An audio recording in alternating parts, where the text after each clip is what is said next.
Welcome everyone to the New Generations presentation. Today we're going to go through some of the amazing opportunities that are available to the youth in our district, and I'm going to hand over to our first presenter. Hi everyone, my name is Cameron Edwards and I'm the chair of the Rotary Youth Leadership Awards here in District 9675. I just want to begin by acknowledging the Barramadigal mob of the Darug Nation, which is quite important for me as an Indigenous man. But I also want to recognise that this was a place where I am right now of community, enrichment, learning and life for many years before the First Fleet. And I want to acknowledge that, pay respects to their elders, and also hopefully, as you see the slides go today, you'll be able to find that this is also the ideals that Rotary seeks to align with. So I want to talk to you about my journey a little bit to where I've come from to where I am now as chair. In 2016, I was invited to actually participate at RYLA. And from there, I found a community of thinkers, a community of leaders, people within the district of a similar age, 18 to 25, who were wanting to change the world. And I found intense fellowship with those people, despite our differences of opinion and whatnot. We learned to express ourselves and we learned to join together for a common good. So I want to speak to you a little bit about my journey, as I said, but more importantly, how you too can get involved in RYLA. So I was sponsored by the Parramatta the club, of Parramatta Daybreak, and it was a great journey, and I am indebted to them for that. The year after, in 2017, I then became a team leader, and I also became a Rotarian. After that, I became the camp coordinator. Then I was on the committee, and currently I've been the chair for 2020 and now going into 2021 as well. It is a long journey, but this is the power of RYLA. You don't know what you're going to get with every young person that you are sponsoring. So here on the slides, I've put up a little bit of the details about how you can get involved and what it entails. You know, it is a little bit of a, I guess you could say, a tokenistic, you know, this is RYLA, but I did want to share with you a little bit more personally about my journey to point you to the fact that it is powerful for people in our district. So it can be confirmed, and only recently due to COVID were we able to get in contact with the campsite and confirm the dates. Will be the 10th to the 16th of January 2021. The applications will close on the 30th of October, so please get all your applications in. This helps not only with campsite coordination, but also with our leaders who are seeking to match people up in groups for the activity. The spaces are limited to 70 attendees, and we believe that there is a happy medium between 50 and 70 people where we can best meet each participant on their level and have the most impact. These applications must also be sent with their payment. The cost then is $780 per participant. And if you have any questions whatsoever, whether or not they be about how to engage with young people in the community, how you might go about choosing a participant, or anything further about the campsite, what it entails, and what that $780 gets you, so to speak, please feel free to contact me at cameronedwards96@gmail.com. I want to thank you for listening, and hope to continue the partnership that the district has and the strong history that it has in RYLA. And I want to thank you also for your continuing partnership with us in seeing young people inspired and equipped to change the world. I'm just going to pass it over to the next speaker now.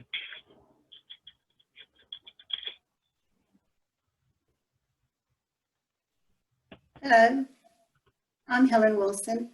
I'm from the Rotary Club of Holroyd, and I am the Youth Exchange Chair.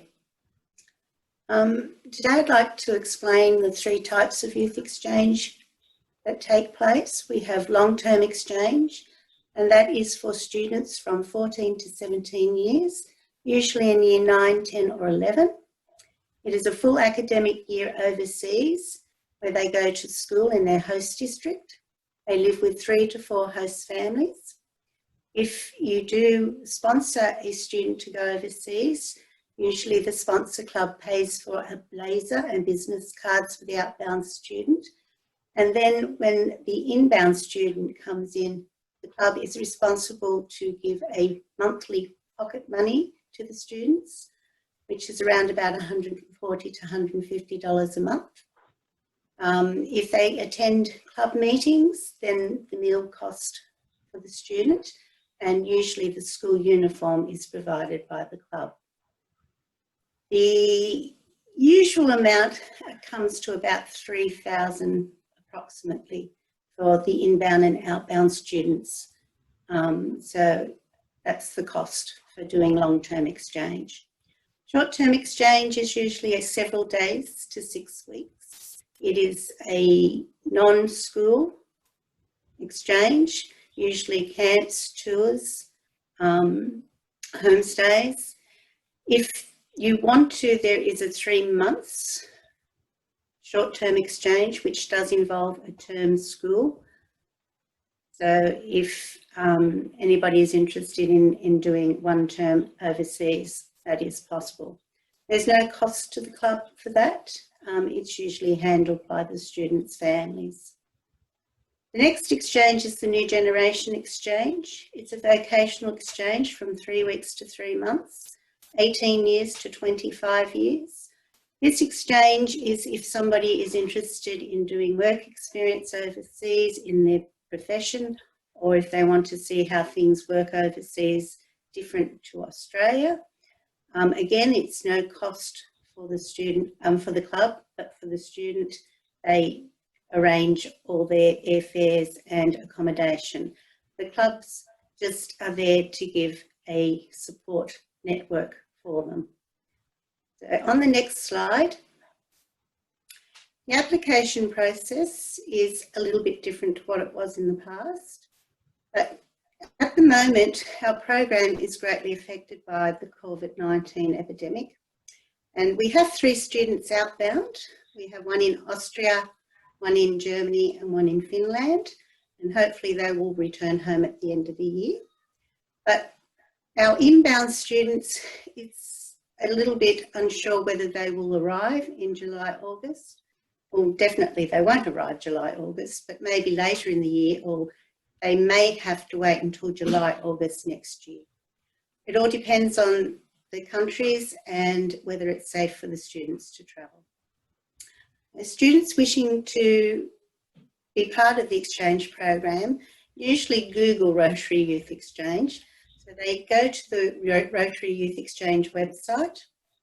From there, they can send an expression of interest, which comes to the District Youth Exchange Committee. The Youth Exchange Committee will respond and answer any questions and give information. And if the student decides that they're interested in going on exchange, they fill out a preliminary application form and submit it.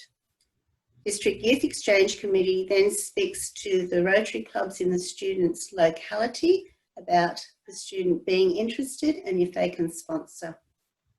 If the club agrees to sponsor, then they will do an interview. Then a full application is filled in, and district will then interview the student and make sure that they are suitable for the program. And if they are, training is given, and they go away usually the January afterwards. So at the moment, I can't say when youth exchange might take place. I don't think we'll be sending out students next January. I think we'll be getting students in maybe 4th term this year, if not till next year. So thank you for listening, and I'll pass you on to our next presenter. Hi, I'm Kerrie Gulliaume, the Interact Chair for the next Rotary year. I'm also the President of the Rotary Club of Fairy Meadow. I've been a Rotarian for 19 years. I am a RYLArian, very proud to say, and also a Rotaract alumni. Interact is an organisation for school students from years 7 to 12 that encourages them to take action, build international understanding, and make new friends around the world. So that's the next slide, Dot, thanks. Interact Club brings together young people ages 12 to 18 and gives them the opportunity to develop skills, as in leadership skills, while they're discovering the power of service above self alongside a Rotary Club. We currently have 13 active Interact clubs in our district. Sponsoring an Interact club is not as difficult as you may think. Some clubs in our district are running 2 Interact clubs. If you set it up so the teacher and the Interact board are the driving force and your club members attend meetings and guide the students, it works very well. Students will surprise you with their initiative and motivation, so you really are just mentors. And most Interact clubs meet fortnightly. The RI website and the Interact handbook are excellent information, and I will assist you in the necessary steps of setting up a club, reinvigorating your current club, or reactivating a club that has become dormant. The Interact club I'm still involved with works well with the SRC. So if a principal suggests that they won't or would not work together well, we have some good examples in schools already operating where they're not detracting from each other, but instead supporting each other in combined projects. Next slide, thanks, Dot. Another bonus of having an Interact club, it gives you a source of RIPEN, MUNA, NYSF candidates, and many other Rotary programs. These events build their skills in leadership, communication, and teamwork. Promote Rotary Youth Exchange to Interactors. Connect leaving Interact members to Rotaract clubs, and we already have examples of Interact members very active in Rotaract clubs.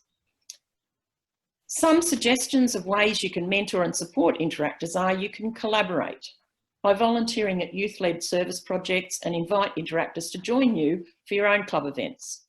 You can guide by sharing successes and lessons learned from Rotary service projects. Help Interact clubs align their service with Rotary's areas of focus. Promote service by showcasing Interact club projects in your newsletter, on your district website, and within their school community. Learn together and innovate by exchanging ideas about how to create a vibrant club that engages members and attracts new ones. Your club can then celebrate successes by developing programs that recognise Interactors' leadership skills. The clubs can apply for presidential citations for Interact clubs and inspire them to take part in the annual Interact Video Awards. They have fun doing that. Together plan service projects and events to commemorate World Interact Week, which is in November. The students also enjoy participating because they're global celebrations and they can connect with other Interact clubs throughout the world. You are able to co-sponsor an Interact club with another club if that would work well for you. I'm looking forward to hearing from you and having any questions, because I'm happy to send out the links to the RI information, the Interact handbook, and I'd love to see more clubs in our district. Thank you. I would like to hand over to our next presenter. Hello, I'm Nerrelle Wilson from the Rotary Club of Holroyd, and along with Jenny Pedley, we're the co-chairs for Model United Nations Assembly, or MUNA. Thanks, Dot. MUNA has been designed to give senior students in high school, probably year 9 and 10 is the focus, to gain understanding of how other countries in the world work, how they see how they understand how the country that is so foreign to them works in a different way. They are called delegates, and their job is to research the country to understand, as I said, the economical, social and political issues which will help them ascertain how this country thinks. They work as a team. Quite often a lot of schools will send the younger students to be the backups so that they can learn for next year. Okay, as far as MUNA happening next year, we're hoping that it will happen in May 2021. Again, this depends on COVID-19 and whether the schools will allow the students to participate. For the last 5 years, it has been at Parliament House in the city, but again, we can't confirm this venue until probably September or October of next year. Oh, sorry, of this year. The cost is on average around about $450 per team, and this covers everything that they need. The delegates are sent the resolutions after their school has nominated, and this way it gives them a chance to research thoroughly what they are about. It is also strongly recommended that that the students dress in national costume so that they can see, the audience can see straight away where these students are coming from. If you would like any more information, please contact either Jenny, Judith Humphreys, or myself with the contact information, and we'll be only too happy to help you. Please send on to the next presenter.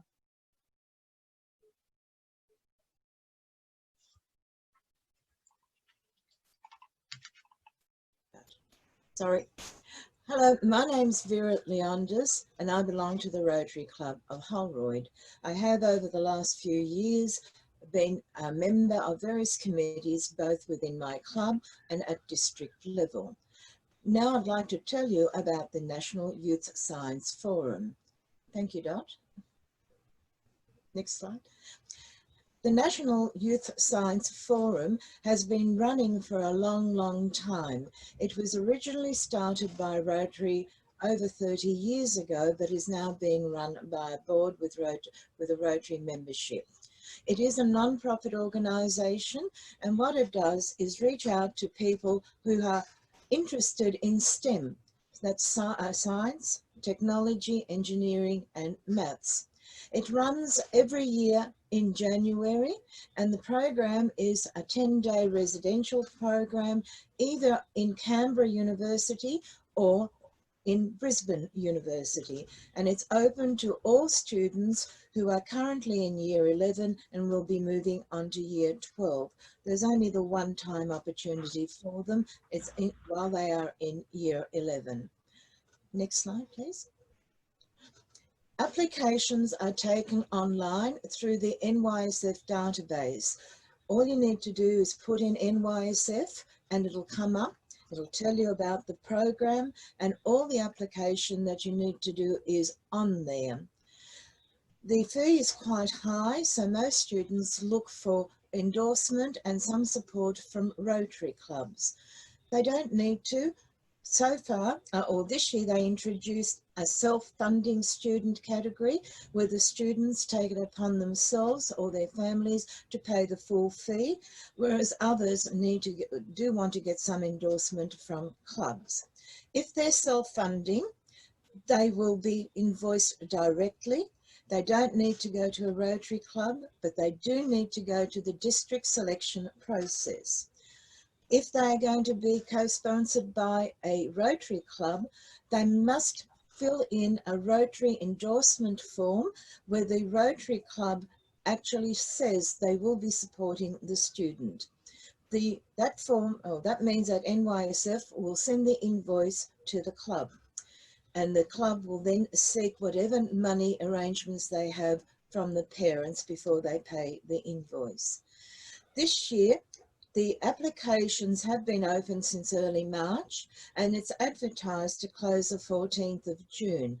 But I've just received some information that this is probably going to be extended to the middle of July.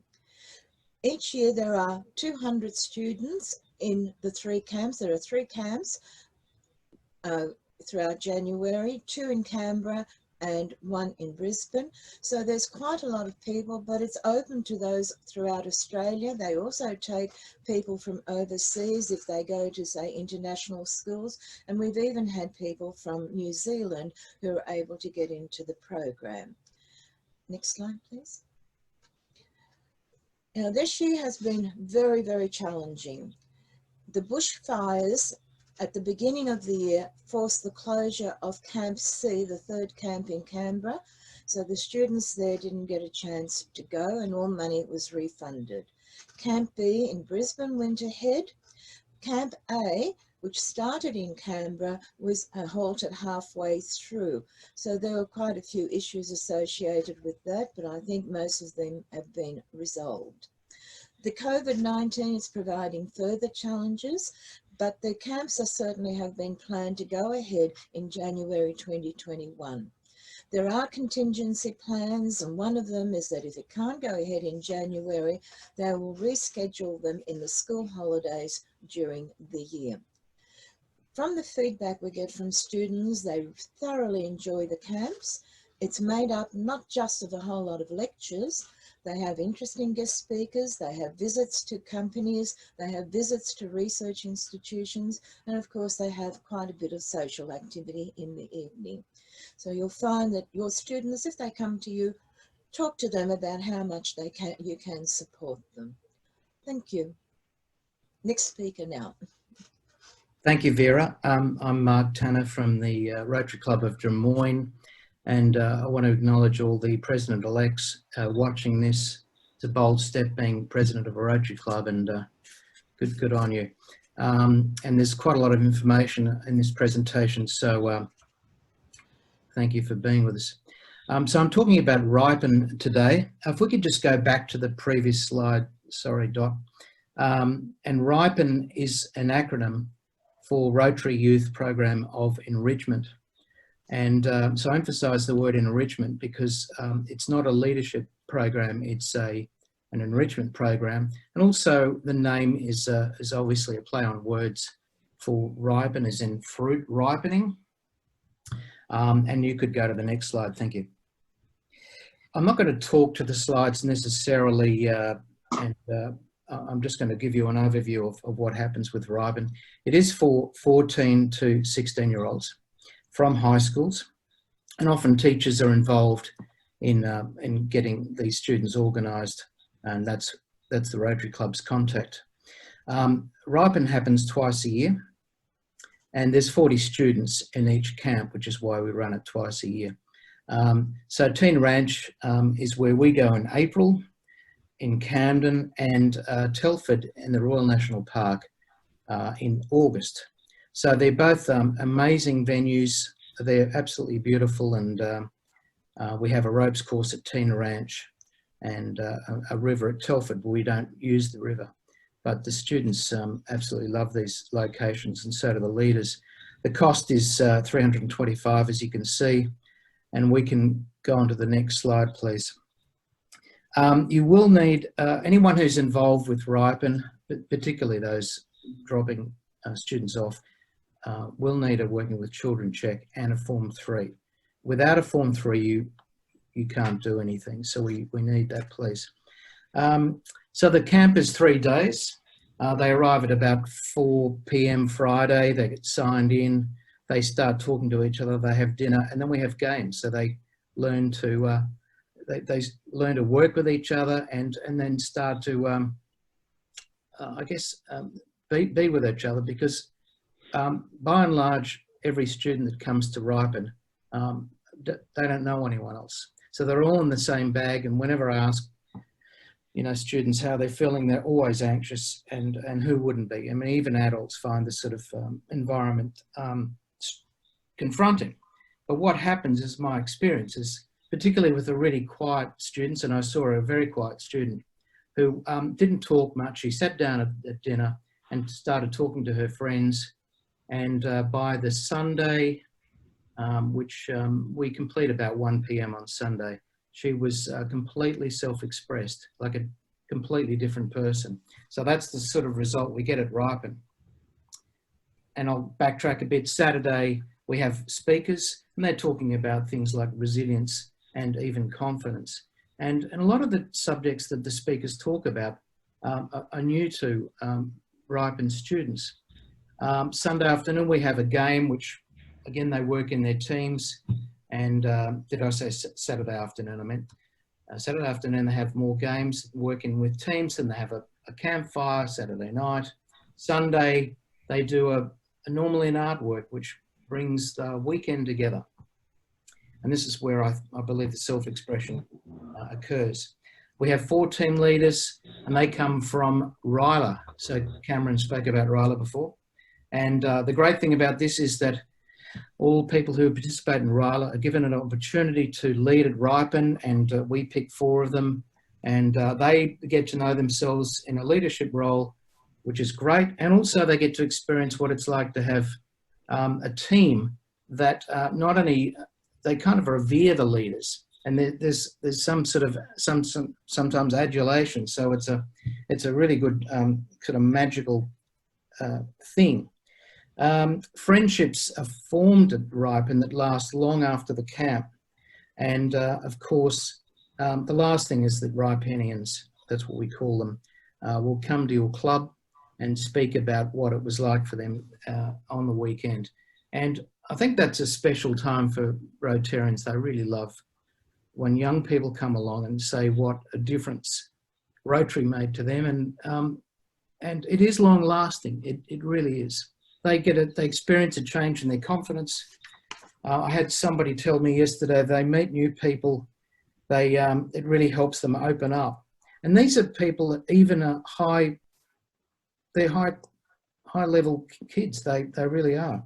And even they find this makes a big difference to them in terms of their self-esteem and their self-consciousness. Our next camp is scheduled for the 18th of September at Telford at the Royal National Park. It's penciled in. We don't know yet whether we're going ahead with it, and we will let you know. Thanks for listening. And I'm going to introduce you to Courtney, who will talk about Rotaract. Hi everyone, my name is Courtney and I am the District Rotaract representative for this year. I'm just going to tell you a little bit about myself. I'm feeling very nostalgic listening to all these programs. I've been involved in various ways with Rotary for 11 years now. I was an interactor. I went to Noonan. I did youth exchange. So I've done all of these things, and I've really enjoyed hearing about how it's going in the district so far. So if we can go to the next slide, please, Don. So at the moment, these are the clubs that we have. So active clubs, we have Burwood, Sydney City and Wollongong. The Rotaract Club of Illawarra is in the process of chartering. I understand that there's another club based out of a refugee community that is also looking at chartering. The Rotaract Club of Western Sydney University is officially folding, and the Rotaract Club of UTS is also in the final stages of folding their club too. University clubs are particularly difficult. It's very hard to keep people engaged, especially, you know, through exams and moving to trimesters. It's a lot more pressure on the students. So found that those types of clubs, you know, they're really strong for a while and then they kind of just peter out a bit. So this year the main goal is to really restart you know, more engagement between clubs as well, especially as well as a focus on professional development. I've had discussions with the presidents of the clubs so far, and that's been the main parts that they really want to focus on this year. Not only engaging between the clubs in the district, but with the Rotary clubs and with the other districts around us. If you do have any questions about Rotaract, please feel free to get in touch. There's lots of things that we can do this year, and hopefully we'll make it fantastic. Thank you so much. Next person is Tony, I think. Thank you. Sorry. Hi, it's Margaret Noonan here, actually filling in for Tony LeBreton today. We're talking now on the Rotary Youth Driver Awareness Program, and if we could go to the next slide, please, Doc. This program is very much focused on, it's a road safety initiative and delivering very practical safety information for young people. And it's also about making them aware when they're a driver as well as when they're a passenger in a car. The program is facilitated in partnership with Rotary, and all of the presenters are professionals, and we're supported through this with by corporate sponsors. The program about road safety is directed towards our young people as they approach that period in life when they start driving, and as I said, as they become passengers in cars driven by their peers. If we go to the next slide, please. Thanks. At the moment, COVID-19, of course, has caused much disruption to many of the programs across Rotary, and so there's work being undertaken to develop an online version of RYLA through the schools, and there'll be more information coming out from Tony as soon as possible. Thanks for that. We'll go on to the next presentation, which will again be myself. And the chair, the next session is Science and Engineering Challenge, and that's chaired by Malcolm Noonan. If we could go to the next slide, please, John. Thank you.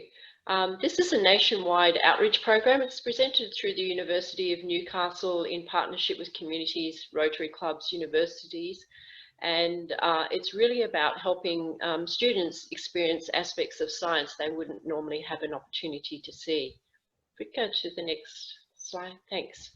There are a number of activities in this program. There are challenge days, discovery days that's focused on year 5 to 6 students, building ME Future Day, that's for years 7 and 8 students. There's science shows, workshops, and teaching professional development. The events in 2020, there are plans to start an abridged version of it at various locations in terms 3 and 4, and this is because of the COVID-19 and the disruption to the program. And we'll provide further information as soon as we hear more from Newcastle University. Thanks. If we could go to the next presentation.